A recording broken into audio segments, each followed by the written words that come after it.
Hi everyone, I'm David Fisher, and this is Presidential Chronicles, a series of books and videos on American history as seen through the lives of the presidents of the United States. This episode is from the life of Dwight Eisenhower, and the focus is Man from Abilene.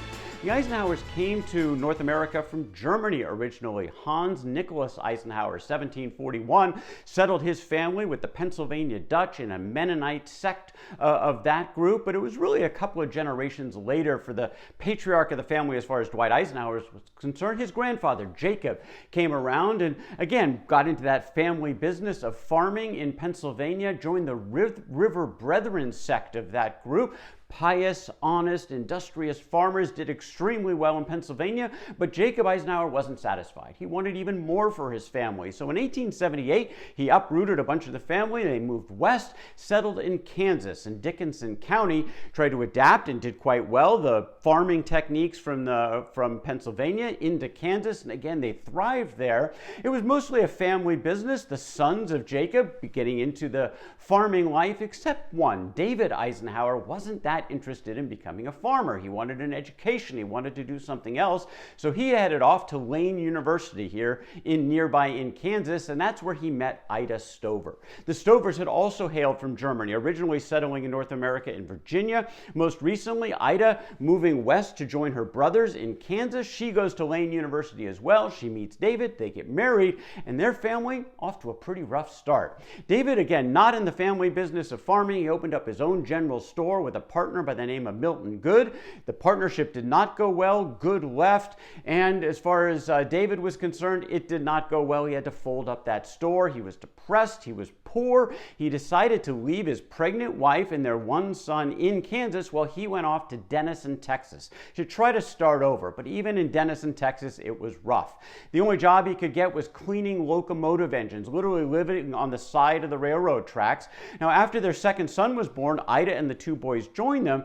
A rough beginning here in Denison, Texas, where boy number 3 came into existence here in 1890, and that's D. Dwight Eisenhower. That's how they recorded the name in the family Bible, the D standing for David, but then it got confusing in the family, having two Davids in the family, so Ida kind of reversed things around, and D. Dwight became Dwight David Eisenhower. She always called him Dwight. Everybody else always called him Ike, really pretty much for the rest of his life.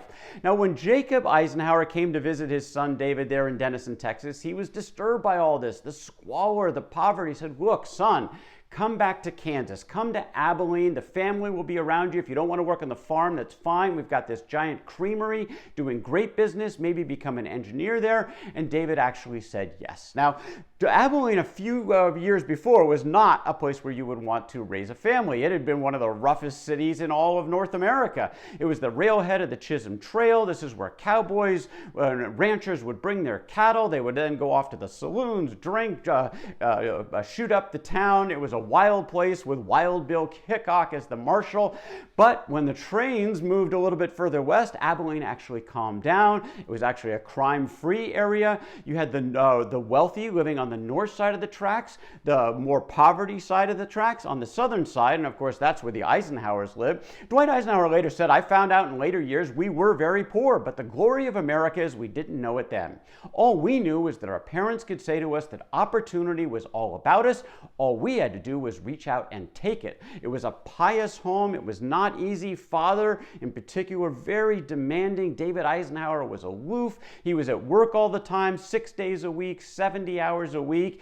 For Edgar Eisenhower, Ike's older brother, he put it this way, look, father was the breadwinner. He was Supreme Court and Lord High Executioner, an inflexible man with a stern code. On the flip side, there was the mother. Mother was by far the greatest personal influence on our lives. A lot of the uplifting, optimistic side of things would come to the Eisenhower boys from the mother, who would bring 7 children into the world. 6 would survive into adulthood. All 6 of them would be successful.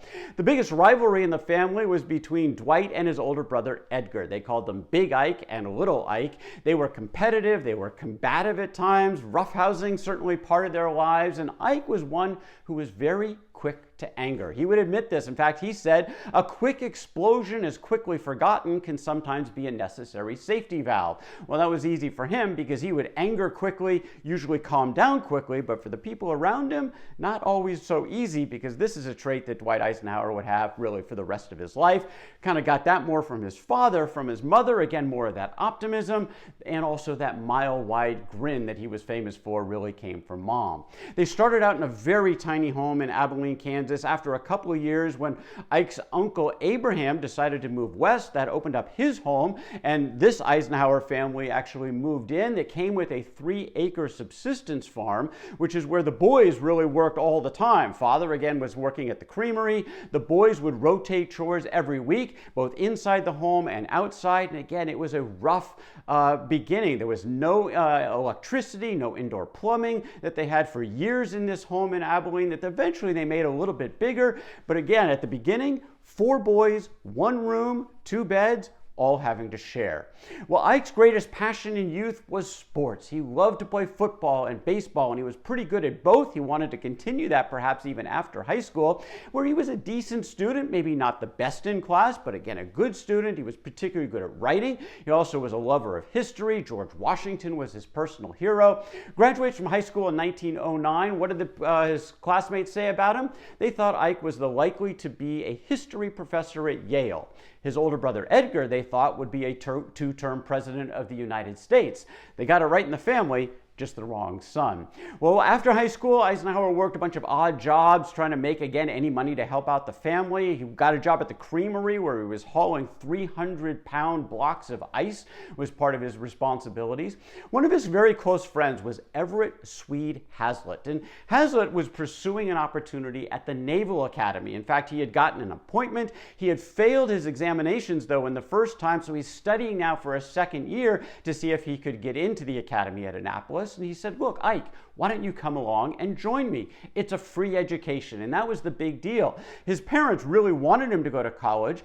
Interestingly, they were also pacifists coming from their religious side of things, but an opportunity to actually go into the military and get a free education, his parents supported this. But for this, Eisenhower needed a congressional appointment, and the only opening left for the upcoming school year was in the hands of their new senator by the name of Joseph Bristow. And Bristow wasn't just handing out appointments to the academies. He wanted people to earn them. So he had competitive examinations. And for that, Eisenhower wrote him a couple of letters, said, "Look, I'd like to sit for that exam." He said, "Sure, come on." They come to Topeka, Kansas, October 4th of 1910. He sat for that exam and he finished second.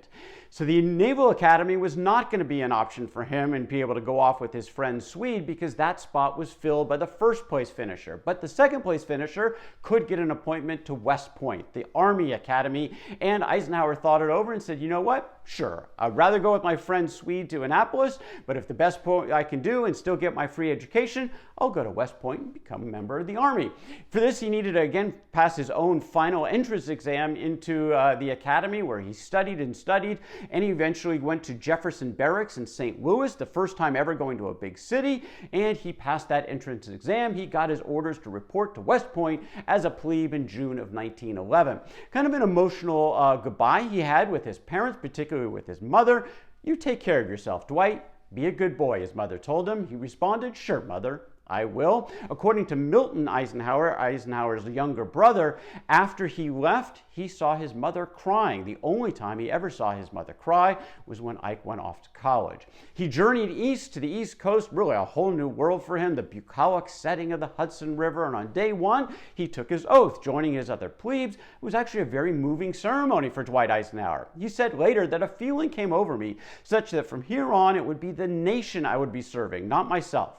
Suddenly, the flag meant something I hadn't heard other officers speak of their memories of that moment, but mine have never left me, that patriotic sense for Dwight Eisenhower. But there were some things he didn't really like that much about life at the academy, particularly the hazing at the beginning, which was this West Point ritual that Eisenhower was inflicted upon him. He didn't really care for that much, and when he became an upperclassman, actually did very little of it as well. Also didn't care that much for the academics, which were mostly about rote memorization and and focusing on how to fight 19th century battles as opposed to really thinking of the future and what warfare might look like in the 20th century. In terms of performance, Ike did fine. His class standing was pretty good, but it came down because of demerits.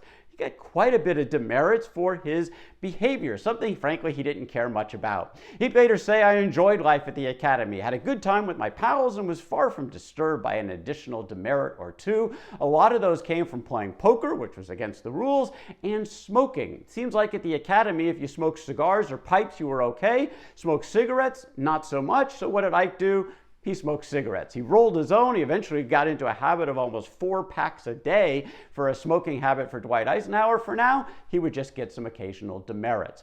The greatest disappointment for Ike at West Point was in athletics. His first year, he was tall, he was slender, but he felt the coaches thought he wasn't big enough to play football or even baseball, and so he spent that year really bulking up, trying to get ready for the next year, and he did play in his second year in college and in football until he got a knee injury, a game against Tufts, and then he made another mistake. He tried to come back too soon. There was a cavalry incident that he was actually trying to do some practice for, and he re-injured that knee, and his athletic career was over. This was really depressing time for Eisenhower. He did rebound and actually became a cheerleader for the football team. He went to every game. He actually helped coach JV, so he was still involved in athletics, but disappointed that he actually couldn't be playing on the gridiron or the diamond. What do most people remember about Dwight Eisenhower at West Point? Mainly his winning personality. If there's such a thing as a magnetic personality, he had it, one of his classmates said. He had the priceless ability to make anyone he met feel that he had a genuine interest in him and in his ideas. Everyone liked him, and apparently he liked everyone in turn. Graduated from West Point in 1915, but the biggest question was, would he actually get a commission? That knee injury was a pretty big deal. Did the United States government want to invest in someone who might not be able to make it because of that knee? So it was a tough call for the chief medical officer at West Point, a colonel by the name of Henry Shaw. He actually went back and forth with Ike about whether or not to grant him that commission or actually force him out because of the knee. Eventually, he said yes, and so Eisenhower becomes a second lieutenant. He actually finished 61st in his graduating class of 164 who made it through all 4 years. Mostly he was hurt by those demerits. He finished 125th in conduct, which brought his overall rating down, but again, he didn't care that much about that. He was ready to go into the service, into the infantry as a second lieutenant. Now, the class of 1915 was one of the most celebrated in West Point history. 60 of Ike and his colleagues would become general officers in World War II, including 2 who would be 5-star generals, and that included Omar Bradley and, of course, Dwight Eisenhower. But many of those guys were all going to be in a fight much, much sooner, in the next couple of years. World War I is now underway. The U.S. will be involved pretty soon, but Dwight Eisenhower would not be going over to Europe. The Army had other ideas for him, but that's the story for another day. That's Dwight Eisenhower and the man from Abilene, from the life of Dwight Eisenhower.